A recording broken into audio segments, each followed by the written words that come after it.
trust him. Our system is rigged. Anyone who challenges their control is deemed a sexist, a racist, a xenophobe, and morally deformed. Conspiracy theories are at the heart of this American presidential election. This is a conspiracy against you, the American people. Since the Vietnam War and the Watergate scandal, many Americans have been deeply suspicious of their rulers. History is a set of lies agreed upon. The government rarely tells you the truth, and they never tell you the whole truth. Americans are always looking for the conspiracy behind the facts. We were really taught to do that in Vietnam. It's just a complete deception in which 58,000 Americans were killed. Donald Trump has made his political career pushing conspiracies. He's alleged that President Obama could be a foreign imposter. The people that went to school with him, they don't even know, they never saw him. They don't know who he is. Crazy. It's the biggest fraud in maybe the history of the world. All right, thank you, and God bless America. He suggested that the father of one of his rivals was linked to the assassination of JFK. There's a picture of him and crazy Lee Harvey Oswald. Ted Cruz's father linked to JFK assassination. What's wrong about that? This is nuts. Now he faces an opponent with her own scandal-ridden past. You delete 33,000 emails. Her instincts are to cover up, and the laws are for the little people. Not to mention the sins of her husband. I did not have sexual relations with that woman. Extraordinary personal and bitter attacks have defined this election. She was a total enabler. She would go after these women and destroy their lives. Donald thinks belittling women makes him bigger. In the face of so many conspiracies, what can American voters really believe? One thing I can promise you this. I will always tell you the truth.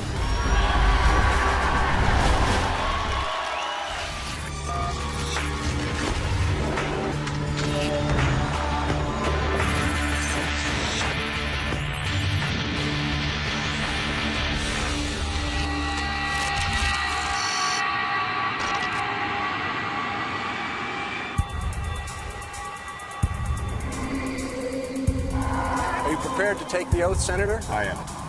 In January 2009, Barack Obama was sworn into office as America's first ever black president. That I will... Barack Hussein Obama is not the most common name in the United States. Born to a white Kansan woman and a Kenyan African father, raised by his grandparents in Hawaii. All of those things scream exotic. Congratulations, Mr. President. Obama became the center of a conspiracy theory.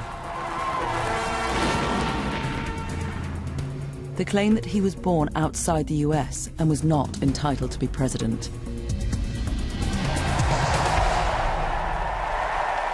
In 2011, the so-called birther conspiracy received a massive boost.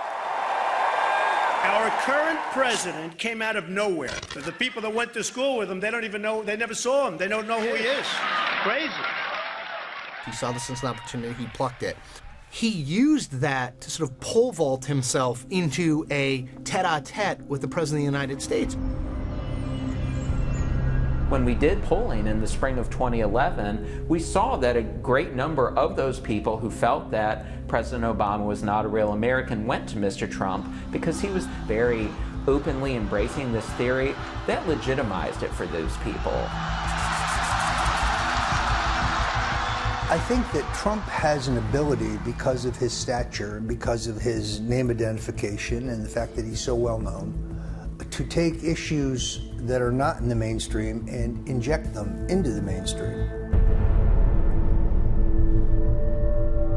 In response, Obama called a White House press conference to put an end to the birthers conspiracy once and for all. We do not have time for this kind of silliness. We got better stuff to do. he released a copy of his full birth certificate, showing that he was born in the US state of Hawaii in 1961. I am really honored, frankly, to have played such a big role in hopefully getting rid of this issue. Always optimistic. Clearly, Donald Trump was driving Obama crazy. Trump was able to elevate the issue to the level that Obama felt compelled to respond. To me, that shows that Trump had an enormous impact. My fellow Americans. But Obama was about to get his revenge.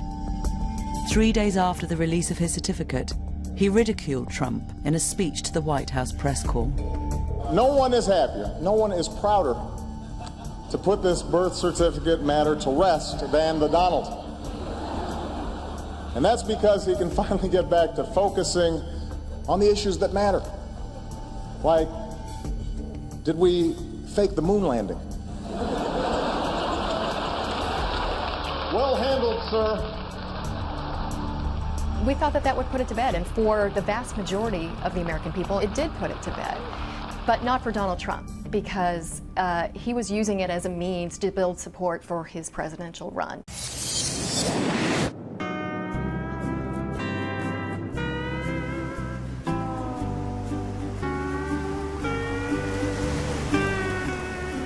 If Obama thought the release of his birth certificate would kill the conspiracy, he was about to get a shock.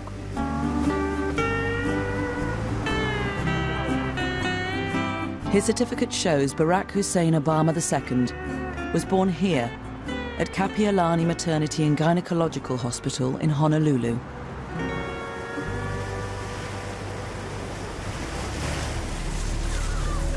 But within days, it was labeled a fake. And leading the charge was the recently humiliated property tycoon and reality TV star, Donald Trump. He is a citizen. He produced that long-form birth certificate. Well, a lot of people don't agree with you, and a lot of people feel it wasn't a proper certificate.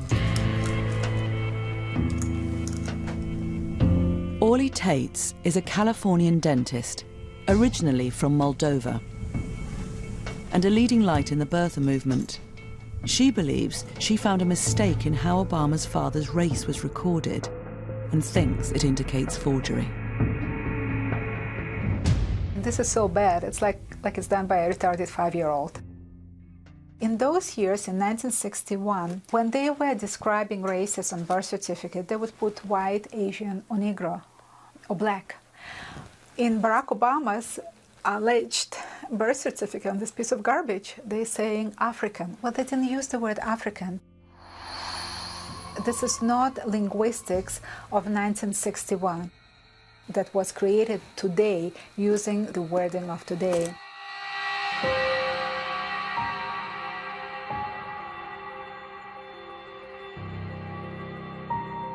As Orly Tates prepared to legally challenge the authenticity of the birth certificate, she was joined by Paul Iry, who has over 50 years' experience in typesetting. It's the biggest fraud in maybe the history of the world.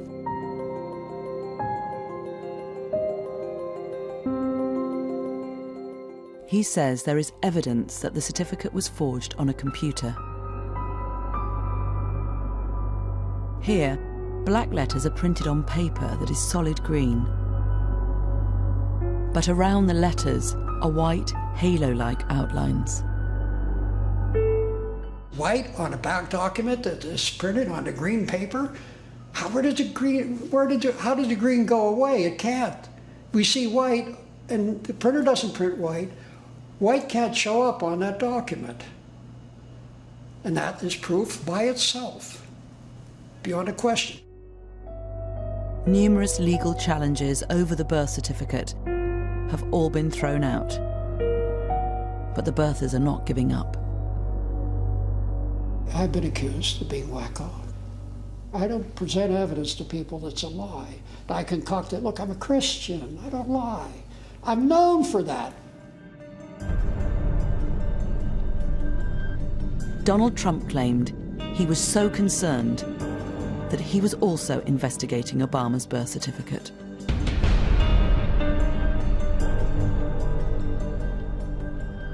Was it a birth certificate? You tell me. You know, some people say that was not his birth certificate. So maybe it was, maybe it wasn't.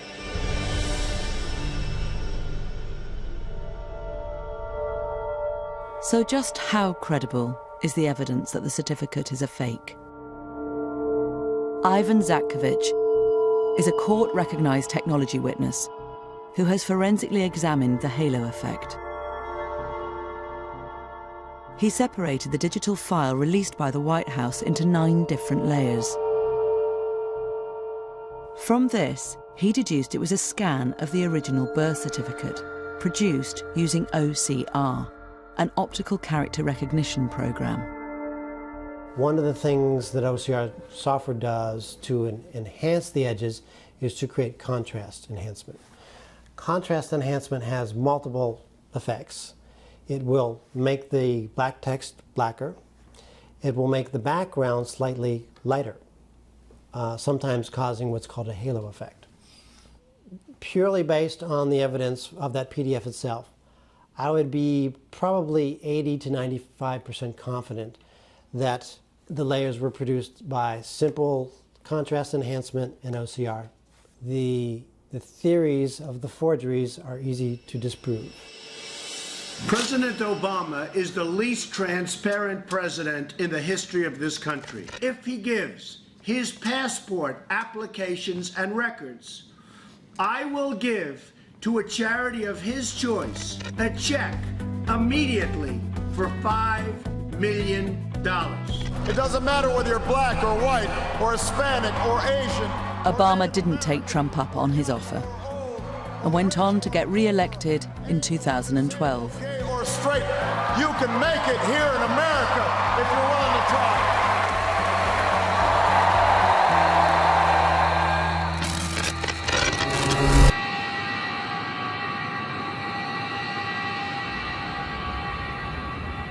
A year later, in 2013, the birther conspiracy would take another extraordinary twist.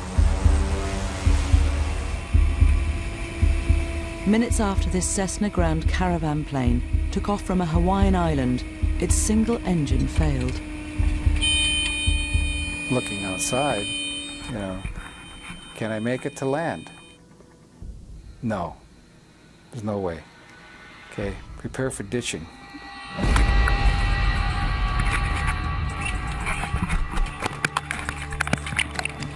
All 8 passengers and the pilot struggled to stay afloat for almost 2 hours before rescue. Everybody okay? Later, it was announced that 1 passenger had died.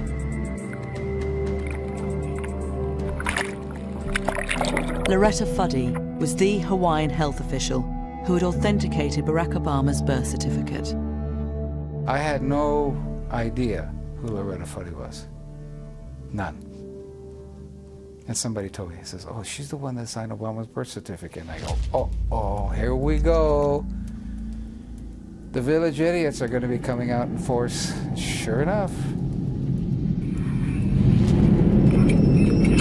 Shortly after Donald Trump heard the news, he took to Twitter and wrote, "How amazing.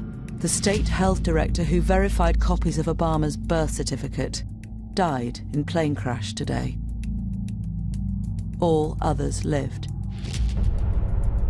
The director of health who had the birth certificate died today and everybody else lived. What does that mean? Neil Abercrombie appointed Loretta Fuddy while he was the governor of Hawaii.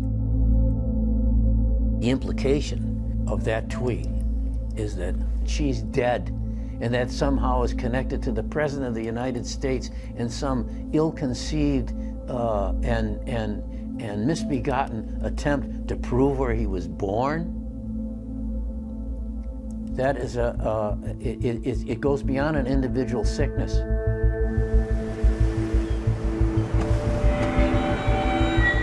An allegation was made that Loretta Fuddy, as Director of Health, took a bribe to lie and say that Obama's birth certificate was authentic. Bertha Doug Voigt claims he found evidence in her financial records that her debts were being paid off at a rate exceeding her official income. If she paid off $70,000 worth of debt with lowered mortgage and credit card stuff, then where'd the extra money come from? She's short at least $50,000. That's the whole point. You're buying the forgery. You got to pay people off. In my opinion, they did.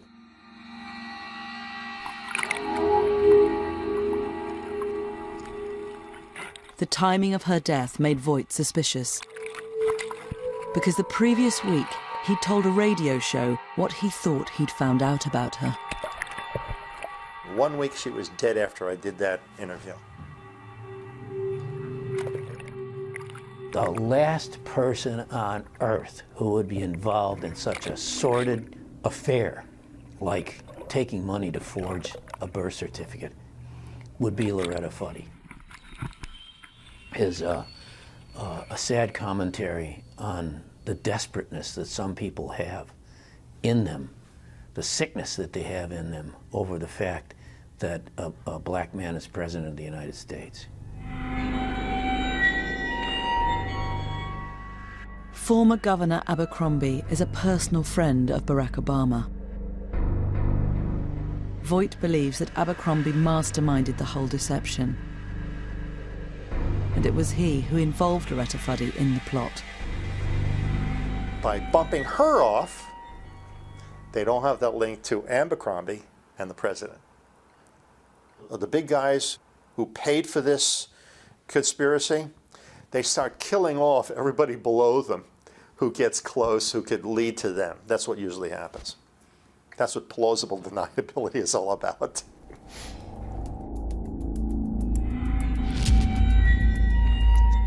If someone put a small bomb over the magneto and blew up the magneto, it would end the voltage to the cylinders and the plane would lose power, just off the bat.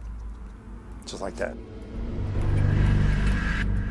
So is there any credibility to the claim that the plane was sabotaged? Loretta Fuddy's family hired a lawyer to investigate the circumstances of her death.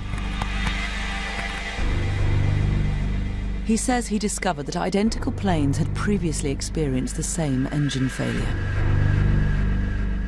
I believe this is at least the fourth one of this particular Cessna that failed for that very reason. So it wasn't something mysterious that someone did to this aircraft. The engine manufacturer, Pratt & Whitney, Canada, and plane operator Makani Kai Air paid undisclosed sums to Fuddy's family.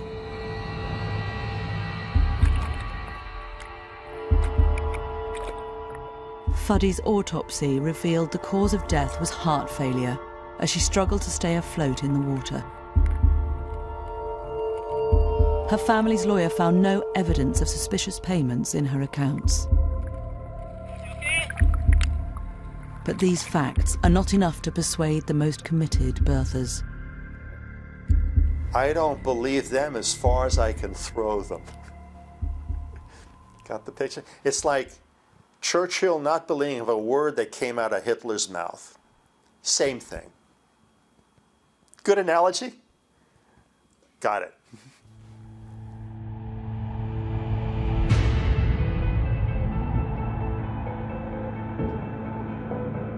Donald Trump's championing of the birther conspiracy seems to have had a dramatic impact. In 2009, 45% of Republicans nationally said that they thought that Barack Obama was not born in the United States. Now, after Donald Trump has given this issue so much attention over the years, and his surrogates have, that number's up over 60%.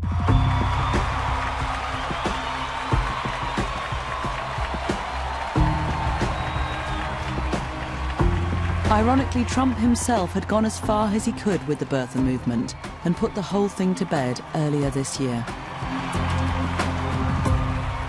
President Barack Obama was born in the United States, period.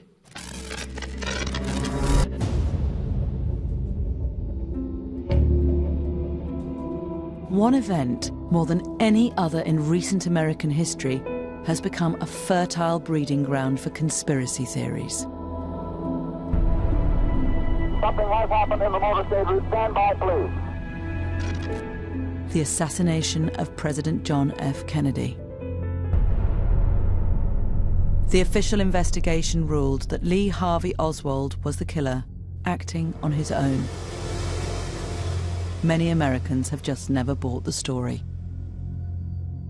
Mainstream media has concealed a lot of facts about American history. Things are never exactly the way the government tells them. Even 71% of the people in the American today don't believe Lee Harvey Oswald acted alone. And it's this belief that Donald Trump would exploit on his next step towards the White House. In June 2015, he finally announced he was standing to be the Republican nominee for the presidency. I am officially running for President of the United States. We will make America great again. Thank you. Thank you very much.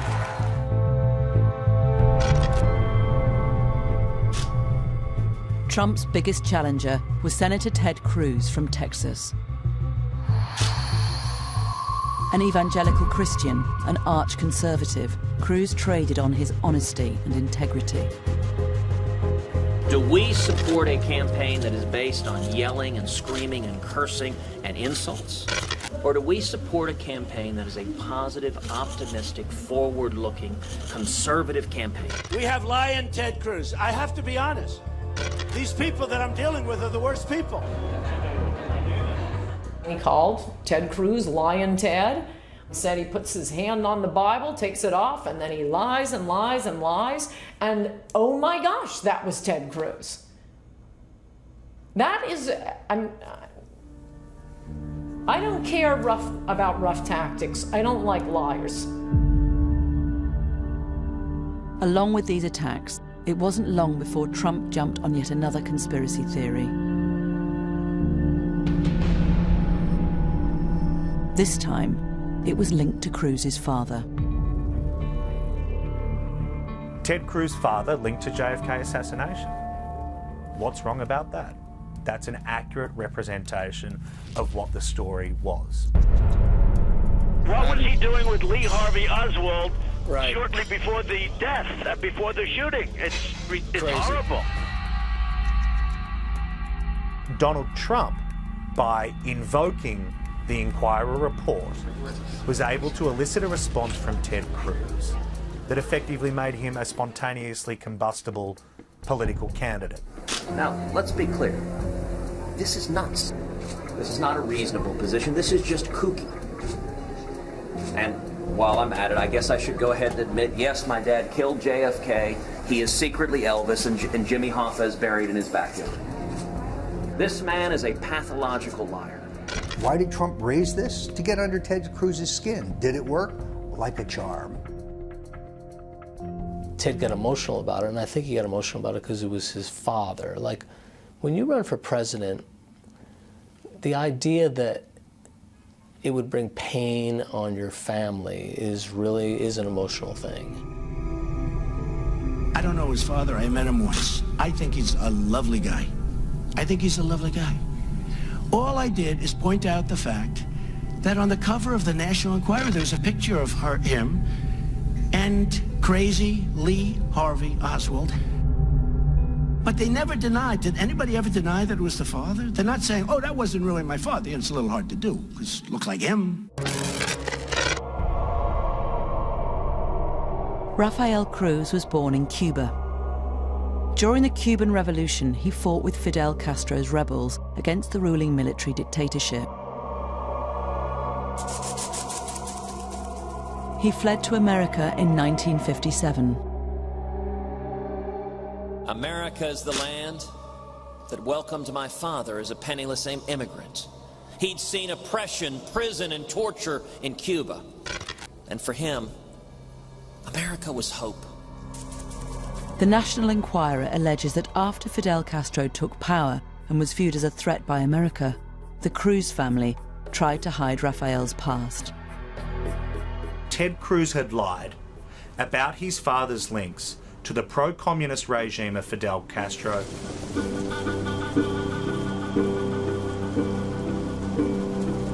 It was investigative journalist Wayne Madsen who first looked into Rafael Cruz's background in detail.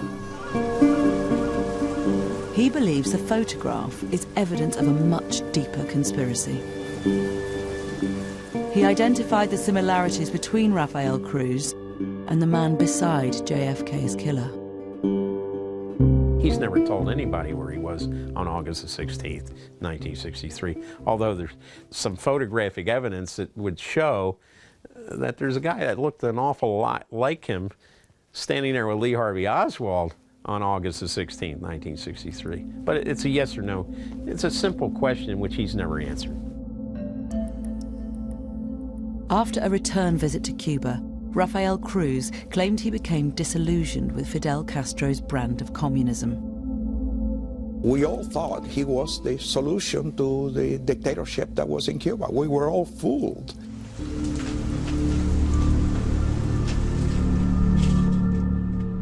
Madsen believes the CIA then recruited Rafael Cruz to spy on other Cubans in the southern states, suspected of being communists. But Madsen goes even further. He also believes Lee Harvey Oswald was recruited and set up a bogus branch of the pro-Castro organization Fair Play for Cuba as a front for the CIA operation. In the intelligence business, that's called a flypaper operation. This was a CIA ploy. Let's see who we can trust in the Cuban community that came to the United States and who we can't trust. In this footage, Oswald is handing out Fair Play for Cuba leaflets with a man Madsen believes is his CIA partner, Rafael Cruz. I think that was him, standing there with Oswald. Madsen also claims Rafael Cruz fled the country rather than face an investigation. I believe Rafael Cruz in 1967, when the New Orleans district attorney was going full steam ahead with this investigation of the Kennedy assassination, that Rafael Cruz, in order not to be called as a witness by the New Orleans district attorney, used his connections in the oil industry to leave for Calgary. Rafael Cruz denies he was in New Orleans at the time and has called the claims ludicrous. And Madsen has never had his story published by serious journalistic publications. One thing about the tabloids is, well, maybe the person who reads the Wall Street Journal and the New York Times isn't seeing this, but God, all those ladies that are checking out through the supermarket lane at their local store will certainly see it.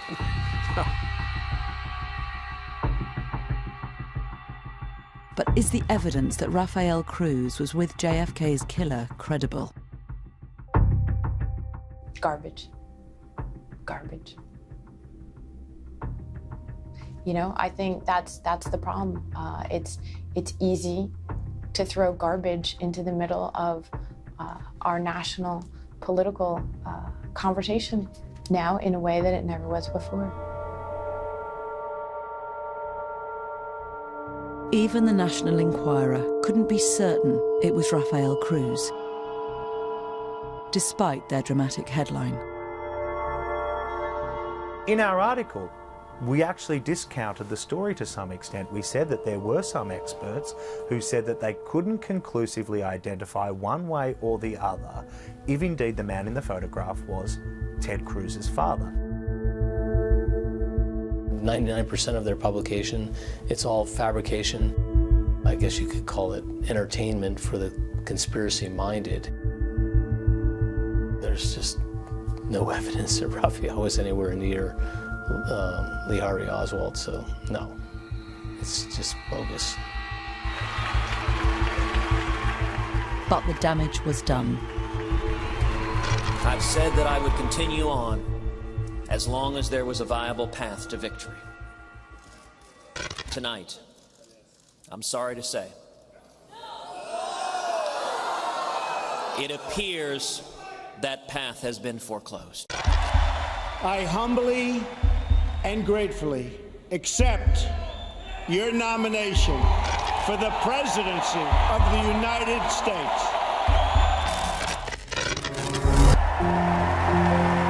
I accept your nomination for President of the United States. With Hillary Clinton winning the Democratic nomination, Donald Trump faced the ideal opponent for his unique brand of conspiracy theory politics. Between 55 and 65% of registered voters in this country do not believe the words honest and trustworthy apply to her. In any other election, that is a huge deal and a huge problem for a nominee. Why is it less of a big deal in this election? Because Donald Trump's numbers on honest and trustworthiness are even worse. And her husband Bill has been mired in more scandals than perhaps any other American president. From the outset, the Clintons were embroiled in controversy. Their property company, Whitewater, went bust, and their business partners were later jailed for fraud. Then there were accusations of cronyism after they sacked staff in the White House travel office, replacing them with friends and supporters. And the man responsible for handling these sensitive matters was Vincent Foster. The Clintons are more like a crime syndicate than they are a family. He was the keeper of all their secrets. He was their lawyer. 6 months into Bill Clinton's presidency, Foster was found dead with a gun in his hand, here in Fort Marcy Park, just outside Washington. And it is very important that his life not be judged simply by how it ended, because Vince Foster was a wonderful man. Rumors spread about the man who may have known too much about Whitewater and the Clintons' complex web of financial and real estate dealings. I believe he was murdered by persons unknown, for reasons unknown to me, and a cover-up ensued that was at bottom politically driven. 23 years after Foster's death, Donald Trump reinvigorated the conspiracy. A lot of people are very skeptical as to what happened and how he died. I know nothing about it. But again, if you people reveal something to me, I'll answer it the appropriate way. Donald Trump, it seems to me, understands that the people who believed in those theories, the Clinton haters, if you will, exist and were ready to be reactivated out there on the internet, and that by sending these signals to them, he would have a certain constituency. He's rallied that constituency. Some of Trump's closest allies accuse Hillary Clinton of criminally covering up the circumstances of Foster's death. My own research indicates that Hillary Clinton had two of her flunkies move the body to Fort Marcy Park so that Vince Foster's office would not become a crime scene. Why do I think his body's dumped? Well, they find his body 30 yards down a muddy trail, but there's no mud or dirt on his shoes, none whatsoever. There are carpet fibers all over his suit, however. That's because they rolled him in a carpet to get him out of there. Later, it is claimed secret papers were removed from Foster's White House office. Records pertaining to the nefarious activities of the Clintons. Who knows? It could have been anything. They have, these people are a scandal a minute.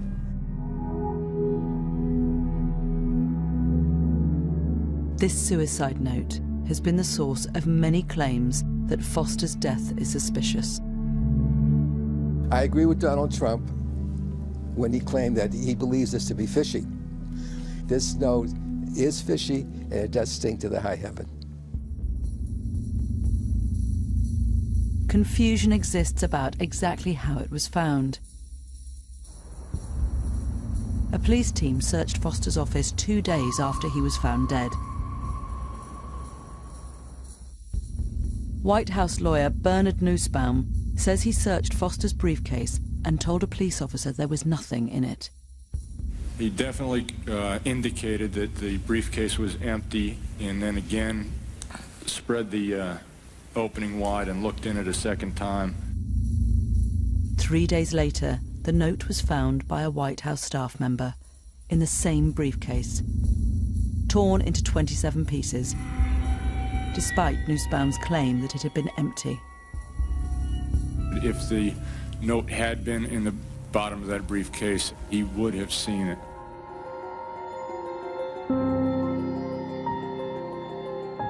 Questions were now being asked about whether the note was genuine.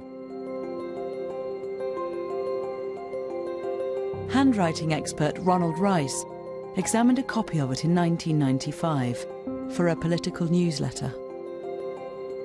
The more I looked at it, the more I studied it, the more I slept on it, the more this, the more that. I just could not come to the conclusion that the note was in fact authentic.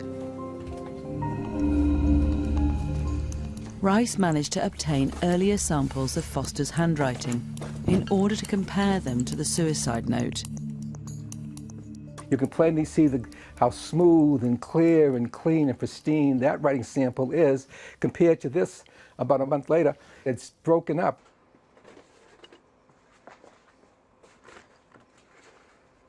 We have two words which read Clinton, Clintons, plural.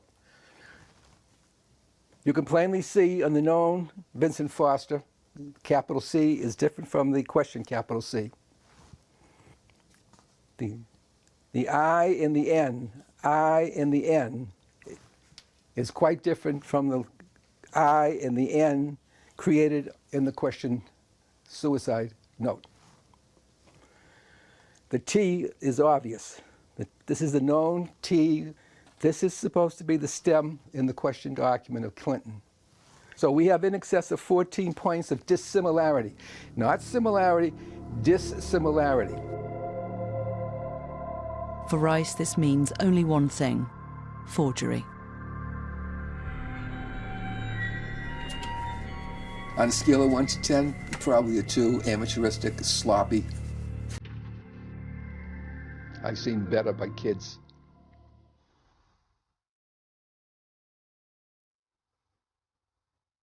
So, was there a conspiracy to make Foster's death look like a suicide? Official investigations found that Foster shot himself in the mouth, resulting in an exit wound in the back of his head, a clear indication of suicide.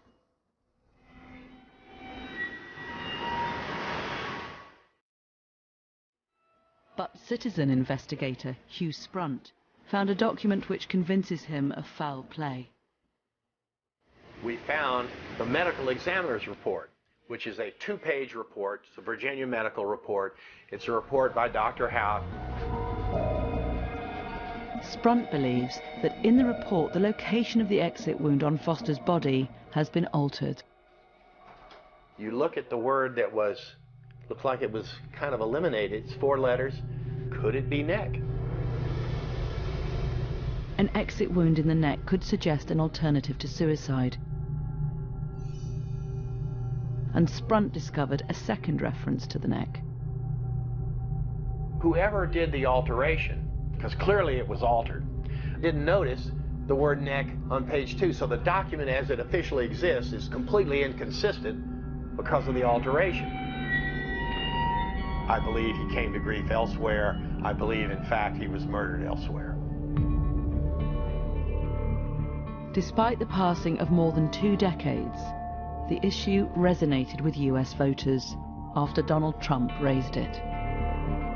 In a poll we did shortly after that, we found that 50% of Trump voters had thought that Hillary Clinton had something to do with killing Vince Foster, and that's truly something that's unprecedented in American history. We've been divided over the years, but you usually don't have a situation where supporters of one candidate hate the other candidate so much that they think that that woman might be a murderer.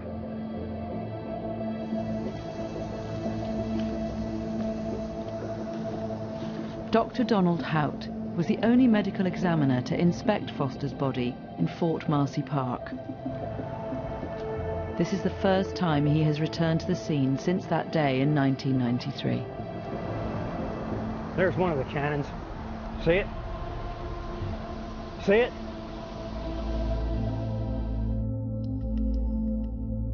We showed him his medical report, which Hugh Sprunt had found, and asked why there was a reference to a neck wound. He says it is a record of what police initially told him before he examined the body. That was what was reported to me, but not what I saw. That was what was reported to me, but that, in my opinion, was incorrect. I observed no neck wound. Dr. Hout also rejects conspiracy theories that Foster did not die in the park, or that there was foul play. Donald Trump said that the outcome was rather fishy or uncertain, but there was no uncertainty about it whatsoever at all. Without question, he killed himself, yes, without question.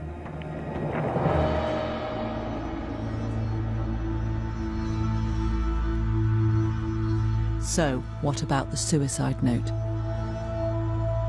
I'm not a conspiracy theorist. Prove me wrong. Prove me wrong.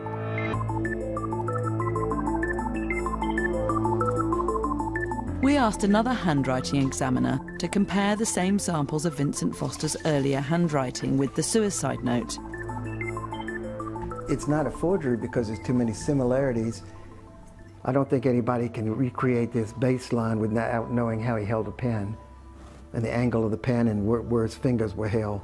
And then that alone is hard enough to recreate. But to do it in the same words, it's not possible. I've never seen it done like that. I'm completely confident, and I would take an oath in a court, that the suicide note was performed by the same writer who wrote the known writings.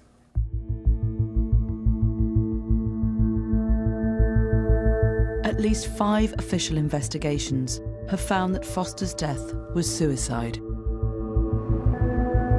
I remember very clearly the day he committed suicide. We all knew him. It was an awful, tragic day. The president gathered us to talk to us about it. They were clearly devastated. I think he was just a deeply troubled man who felt he'd let the White House down, and with tragic consequences. It's as simple as that. And it's a tragedy, and conspiracy theorists often have zero basis in fact, and this is one of them.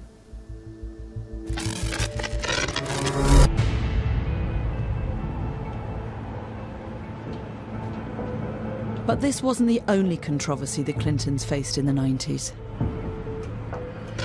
And it's Bill Clinton's alleged sexual misdemeanors that have engulfed his wife's presidential bid. What he's done to women, there's never been anybody in the history of politics in this nation that's been so abusive to women. When Bill Clinton was governor of Arkansas and running for the White House in 1992, the first scandal involving relations with other women broke. A cabaret singer named Jennifer Flowers was outed in a tabloid magazine as Bill Clinton's lover. The Clintons decided to confront the scandal jointly in a TV interview. Bill Clinton's closest advisor at the time, Dick Morris, says he was consulted about tactics. Bill called me right before the interview, and he asked me, what do you think I should say? And I said, well, if I were you, I would say that you have caused pain in your marriage, and you regret that, and you want to be a better person. But Franklin Roosevelt was not always faithful to Eleanor, and Eisenhower was not always faithful to Mamie, and Kennedy was not always faithful to Jacqueline, and Lyndon Johnson was not always faithful to Lady Bird. And I prayed that I could be half as good a president as they were. And he said over the phone, he said, oh man, that's good, but if I said that, I'd have to find a new place to live. Now, I'm not sitting here as some little woman standing by my man like Tammy Wynette. I'm sitting here because I love him, and I respect him, and I honor what he's been through and what we've been through together.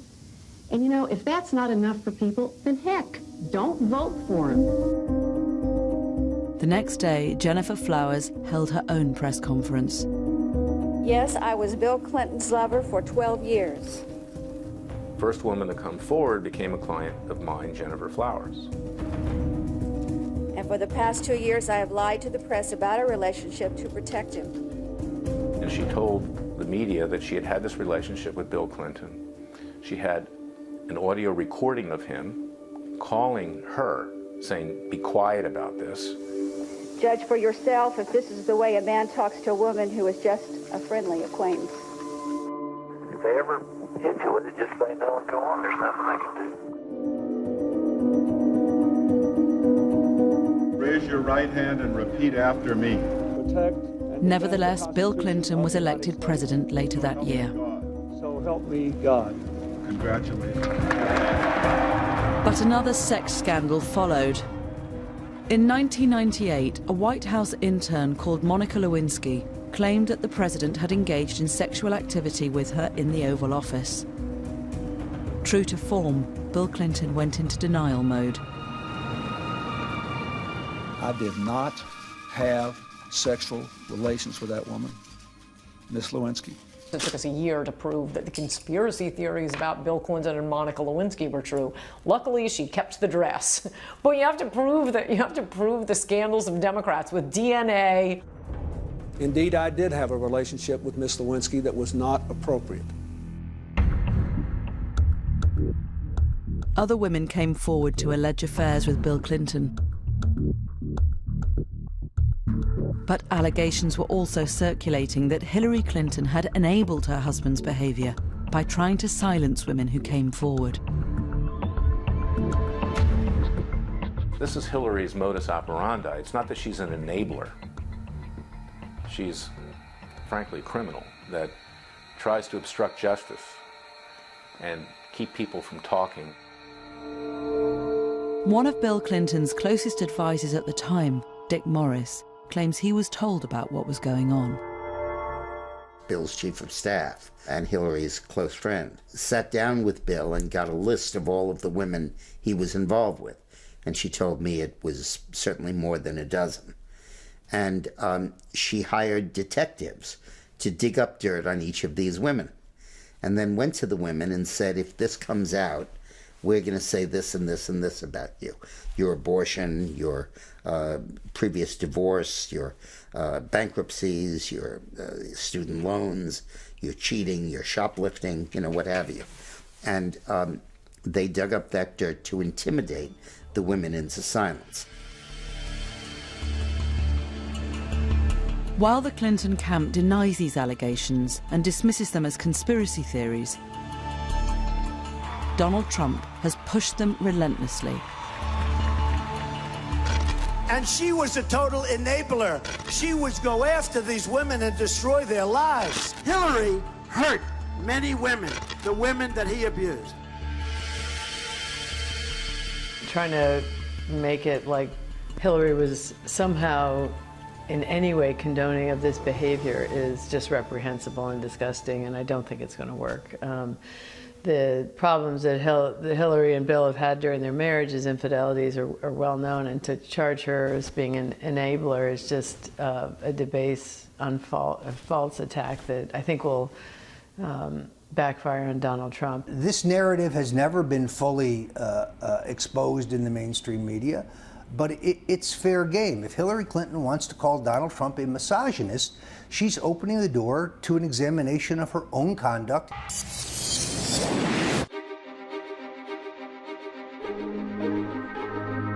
The scandals surrounding Hillary Clinton can sometimes seem endless. The most recent concerned her period as Secretary of State under President Obama. It emerged that she used a private email server for official business. Hillary Clinton created an illegal private email server, deliberately, willfully, and with total premeditation. Premeditation. Could be the first way was right, actually. Some in the intelligence community watched in amazement at what was playing out in public in relation to the handling of America's secrets. The fact that someone who was the Secretary of State had, in this instance, the bad judgment to set it up this way and the even worse judgment to try to attempt to defend it. I did not email any classified material to anyone on my email. There is no classified material. Following a subpoena for work-related emails, Hillary Clinton's team deleted over 33,000, claiming they were personal. The FBI recovered some of them and found that thousands were work-related, and some were classified. From an additional 30,000 emails that she did hand over, the FBI found 110 of them were also classified. And here now you have Secretary Clinton saying there was no classified. And after it was pointed out that, well, that is classified, then the claim became, well, they weren't classified at the time the emails were sent. And again, that's inconceivable for someone of my background. Information doesn't get classified by sitting on a server. It begins life as either classified or unclassified information. It's either criminal or it's incompetent. It's one or the other. And neither's acceptable to be president. I would lose respect for a whole bunch of intelligence organizations around the planet if they had not had full access to that server and were not, as we speak, thumbing through all the emails that were available.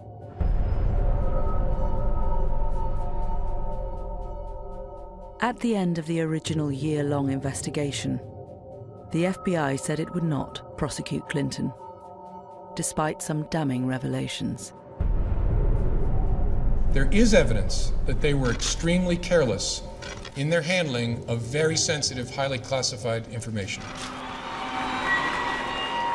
We found no evidence that any of the additional work-related emails were intentionally deleted in an effort to conceal them in some way. There has never been anything like this where emails and you get a subpoena, and after getting the subpoena, you delete 33,000 emails. It's just awfully good that someone with the temperament of Donald Trump is not in charge of the law in our country. Because you'd be in jail. In a democratic republic, we have laws that govern the use of government computers and making sure that the public has a record of what you're doing in office. And she didn't want the public to have that record. Donald Trump is trying to desperately find anything that he can put out there to cause doubt in Hillary's honesty and integrity, and so he's going to keep harping on this, drip, drip, drip, with no basis for really any investigations or criminal activity, but he's grasping at straws because he can't run on anything other than fear and conspiracy theories.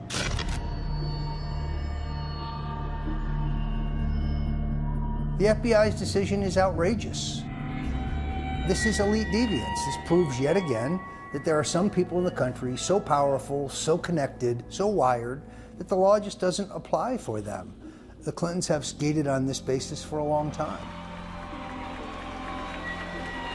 When Hillary Clinton complains about conspiracy theories, it's usually because she doesn't like the idea that people are talking about her misconduct, and she tries to label it as a conspiracy theory to keep people away from talking about it. Mrs. Clinton has a record of corruption. That's not a conspiracy theory. But just 11 days before the election, the FBI announced it was reopening the investigation. And some in the Clinton camp now allege a conspiracy against them. She's complaining about how the timing is political and it's all out about her election. The timing is a result of her efforts to cover it up and the State Department's efforts to enable it. And these records should have been released years ago. But despite his relentless attacks on Hillary Clinton, Donald Trump has not had everything his own way. An increasingly hostile media has dug up a huge amount of dirt on him.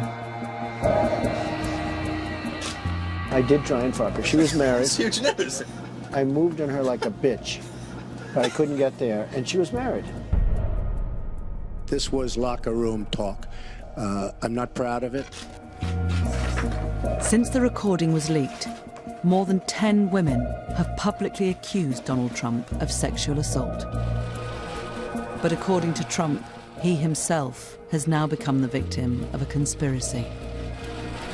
These attacks are orchestrated by the Clintons and their media allies. The only thing Hillary Clinton has going for herself is the press. Without the press, she is absolutely zero. The media, they need to say something other than racist Hitler, in order to attack Donald Trump. But oh, Hillary, isn't she great? She's a girl doing all this. It's amazing. It's amazing. She's doing it backwards and in heels. And our system is rigged. Anyone in control is deemed a sexist, a racist, a xenophobe, and morally deformed.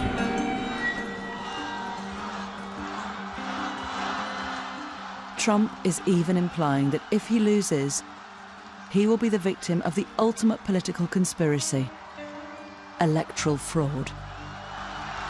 I hear these horror shows, and we have to make sure that this election is not stolen from us and is not taken away from us. What he's doing is creating a set of circumstances. Elections rigged, the media is against me, these polls are, leading people astray. That allows him on November 9th, if he does lose, to say, well, of course, I lost. I will totally accept the results of this great and historic presidential election if I win. Trump supporters argue he speaks for many millions of Americans who feel failed by a corrupt political establishment. Donald Trump is no conspiracy theorist. He's no wacko. He represents a fundamental force that's sweeping the United States. I take all of these slings and arrows gladly for you.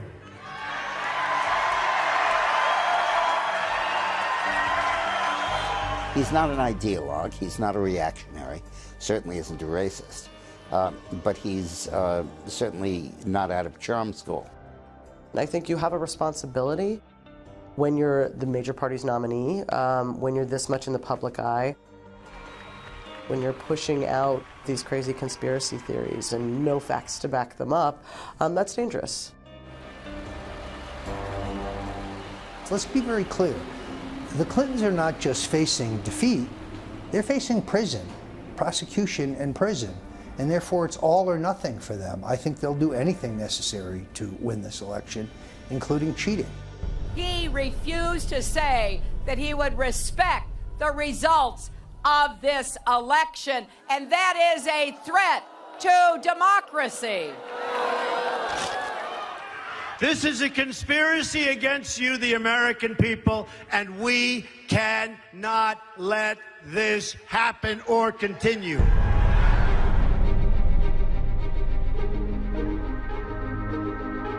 Panorama meets some of those who fear what Trump as president would mean for them, available on BBC iPlayer, and who will be supporting Donald. Radio 4 meets the unswayables, Trump's loyal army, available online. Now, had you been watching BBC One, you'd have seen Lord Sugar fire another candidate. Perhaps tonight was a surprise. You're fired next.